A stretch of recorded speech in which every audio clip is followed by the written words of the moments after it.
Installing the KOHLER Linear Drain Grate. For this installation, you will need the following tools and materials: pencil, measuring tape, and a hacksaw. Follow all local plumbing and building codes. Write down all measurements for future reference. Measure the length of the drain. Subtract 1/8 inch from your drain length. Note that the ends of the drain grate contain additional holes for the support feet. Mark the distance on the grate so that there are holes for the support feet positioned at each end. Using a hacksaw, trim the grate at the marks.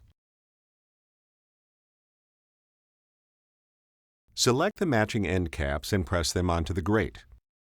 Hand thread the support feet into the support holes every 6 inches.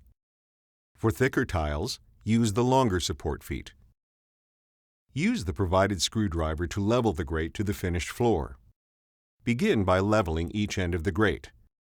Then adjust each foot until all feet are resting on the drain channel. For tile-in grates, dry fit the tile to be level with the grate height. Install the tile along the grate using a construction adhesive and grout. Allow the tile to set according to the manufacturer's instructions. The linear drain grate can be removed after installation for cleaning. To remove the grate, hook the provided lift key under the grate and pull up to access the drain channel.